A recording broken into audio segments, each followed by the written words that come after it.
हरियाणा के आईपीएस पूरन कुमार के केस में जिस गैंगस्टर का नाम बहुत जोर शोर से उछला वो कौन है? क्या एएसआई संदीप लाठर को किसी ने मोहरा बनाया और काम निकल जाने के बाद मजबूर कर दिया? जिस 50 करोड़ का जिक्र एएसआई संदीप लाठर ने अपने उस वीडियो में किया था कि पूरन कुमार ने 50 करोड़ रुपए गैंगस्टर से लिए थे, क्या वो फर्जी कहानी है? क्योंकि अब आईपीएस पूरन कुमार के केस में एक नया एंगल सामने आया, क्योंकि जिस म्यूजिक कंपनी के मालिक या उसे गैंगस्टर बताकर 50 करोड़ रुपए का जिक्र उन्होंने अपने वीडियो में किया था, अब वो गैंगस्टर या फिर अब वो इंसान खुद सामने आ गया है और उसने आरोप लगाया है कि संदीप लाठर जानबूझकर उनका नाम उनसे उगलवाया गया। तो क्या सच में संदीप लाठर ने यूं ही आईपीएस का नाम बदनाम कर दिया? पूरी कहानी समझने की कोशिश करते हैं। नमस्कार, मेरा नाम है देवनाथ पांडे और आप देख रहे हैं पीडीएफ न्यूज। दरअसल हरियाणा के रोहतक के साइबर सेल में तैनात एएसआई संदीप कुमार के नोट और लास्ट वीडियो ने कई बड़े सवाल खड़े कर दिए। इनमें 50 करोड़ की एक डील का भी जिक्र किया गया जो चर्चा का विषय रहा, जिसमें कहा गया कि पूरन कुमार ने राव इंद्रजीत से 50 करोड़ रुपए की डील की थी। नोट में राव इंद्रजीत उस केस या डील की पूरी डिटेल नहीं उसमें जिक्र कर रहे थे।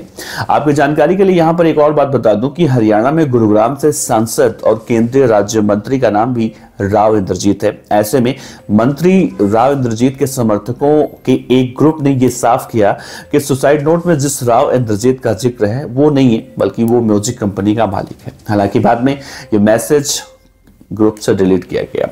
दूसरी तरफ म्यूजिक कंपनी एक है, उसके मालिक राव इंद्रजीत जिनका नाम इसमें लिया गया है, एक प्रतिष्ठित अखबार दैनिक भास्कर से बातचीत उन्होंने की है, जिसमें उन्होंने कई ऐसी बातें बताई हैं जो अब अलग अलग सवालों को जन्म दे रही हैं। मैं आपको ऐसे बताता हूं। दैनिक भास्कर से बात करते हुए इंद्रजीत ने कहा कि एएसआई संदीप लाठर ने जिस इंद्रजीत का नाम लिया वो मैं ही हूं, मगर एएसआई को नहीं जानता मैं और ना ही मैं वाई पूरन कुमार को जानता हूं। डीगल के फाइनेंसरों के साथ पुलिस मिली हुई है और जानबूझकर इस केस में मेरा नाम घसीटा जा रहा है। मेरी जान को खतरा है, इसीलिए मैं सामने नहीं आ सकता। अब आप यहां पर एक बात और गौर करेंगे तो संदीप लाठर ने मरने से पहले सुसाइड नोट में यह जिक्र किया था कि वाई पूरन कुमार एक भ्रष्ट पुलिस ऑफिसर था जिसने सदर थाने में एक मर्डर करने के पैसे लिए थे या मर्डर करने वाले से पैसे लिए थे। इसने राव इंद्रजीत को निकालने के लिए उसी केस से 50 करोड़ रुपए की डील की थी। इनके सामने ईमानदार ऑफिसर नरेंद्र बिजारनिया अड़े रहे। अब राव इंद्रजीत के बारे में देखा जाए तो दैनिक भास्कर की रिपोर्ट के मुताबिक राव इंद्रजीत ने मूल रूप से जो है हरियाणा के ही रेवाड़ी जिले के गांव बिरली कला के रहने वाले हैं। कई साल से वो हरियाणा के गुरुग्राम में रहते हैं। गुरुग्राम से सांसद और मोदी सरकार में केंद्रीय राज्य मंत्री राव इंद्रजीत के समर्थक हैं। सोशल मीडिया अकाउंट पर मंत्री राव इंद्रजीत और नायब सरकार में कैबिनेट मंत्री आरती राव के साथ इनकी कुछ तस्वीरें भी वहां पर देखने को मिलती हैं।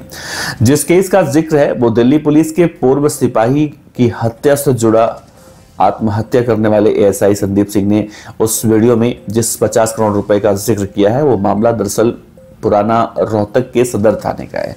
दिसंबर 2024 की बात है। आपको याद होगा मैंने भी आपको एक खबर बताई थी। झज्जर से रोहतक के किलोई गांव में अपने चचेरे भाई की शादी में आए दिल्ली पुलिस के पूर्व सिपाही मंजीत की हत्या हुई। मंजीत की हत्या के पीछे कुख्यात गैंगस्टर हिमांशु भाऊ और नीरज फरीदपुरिया का नाम सामने आया था। दोनों ने सोशल मीडिया इंस्टाग्राम पर पोस्ट कर इस हत्या की जिम्मेदारी ली थी। बदमाश शादी में बाराती बनकर आए थे और पास में जाकर सीधे उनके सिर में गोली मारी थी। जब विरोध किया गया तो पास में खड़े मनदीप को भी पेट में गोली मारकर घायल कर दिया गया था। इस दौरान वहां पर अफरा तफरी मची, जिसका लाभ उठाकर फायदा उठाकर बदमाश मौके से फरार हो गए थे। अब मंजीत की हत्या के पीछे हिमांशु भाऊ गैंग का नाम उस वक्त सामने आया था। इंद्रजीत ने दैनिक भास्कर से बातचीत करते हुए बताया है कि पुलिस ने इस मामले में 120B में उन्हें फंसाने की कोशिश की। साथ ही इंद्रजीत ने और कई पॉइंट बताए हैं, कई आरोप लगाए हैं। इंद्रजीत ने यह बताया कि डीघल गांव के फाइनेंसरों के साथ पुलिस मिली हुई है। मई 2024 से अक्टूबर 2024 तक फाइनेंसरों के साथ पुलिस उनके पास आती थी। पुलिस और फाइनेंसरों ने एक धंधा बनाकर रखा है और बड़े बड़े पुलिस अधिकारी भी इनसे मिले हुए हैं। इंद्रजीत ने अब उस मामले में आगे कहा है कि मैंने इसकी शिकायत कई बार डीजी से की थी। वहीं हरियाणा के गुरुग्राम में एसपी बिजारनिया और कमिश्नर साहब अरोड़ा से भी मैं मिला था, लेकिन कोई कार्रवाई उनके बातों पर नहीं हुई। उन्होंने कहा, यानी जिन्हें गैंगस्टर कहा जा रहा है, उन्होंने कहा कि मैं एक ईमानदार व्यक्ति हूं और मेरा अपना म्यूजिक का काम है। इंद्रजीत ने यह भी कहा कि मैं 20 करोड़ रुपए सालाना टैक्स भरता हूं। मेरा नाम एएसआई संदीप लाठर ने जानबूझकर निकाला है। ये बहुत बड़ी साजिश है मुझे फंसाने की। मुझे इस बात का डर है या मुझे मार सकते हैं लोग, या फिर उन्हें इस बात का डर है उनका भेद खुल सकता है, इसलिए ऐसा किया गया होगा। मेरी जान का खतरा है, ये कुछ भी कर सकते हैं। आपको बता दें कि केंद्रीय के मंत्री के नजदीकी राव इंद्रजीत सिंह का नाम सिंगर राहुल फाजिलपुरिया पर पिछले महीने गुरुग्राम में हुई फायरिंग के बाद भी उछला था। इस केस में फायरिंग की जिम्मेदारी लेने वाले गैंग ने सोशल मीडिया पर की गई पोस्ट में राव इंद्रजीत सिंह को भी टैग किया था। इसी साल राव इंद्रजीत सिंह के ठिकानों पर आयकर विभाग की कई टीमों ने भी रेड मारी थी। आयकर विभाग ने कई दिनों तक इनके खाते भी सीज कर दिए थे। लेकिन इस रेड में आयकर विभाग को क्या गड़बड़ी मिली, इसका आज तक जो है पता नहीं चल पाया है। राव इंद्रजीत ने अपने सोशल मीडिया प्रोफाइल पर केंद्रीय मंत्री राव इंद्रजीत के साथ तस्वीरें डाली हुई हैं। इसके अलावा लग्जरी गाड़ियों का भी इन्हें शौक है। इंद्रजीत हेलीकॉप्टर में भी उड़ान भरता है और अपने साथ हमेशा एक बॉडीगार्ड रखते हैं। राव इंद्रजीत दरअसल हरियाणवी, भोजपुरी, पंजाबी और भक्ति गाने जैसे होते हैं वो सब रिकॉर्ड करते हैं। इनमें हरियाणा के फेमस सिंगर सुमित गोस्वामी का तोरा, दिलेर खरकिया का कबूतरी, राजा बोलजा, सेम टाइम आदि जैसे बड़े बड़े गाने हैं वो इन्होंने लॉन्च कराए हैं। वहीं भोजपुरी सिंगर खेसारी लाल यादव जैसे बड़े सिंगर के साथ फेमस गाने कर चुके हैं।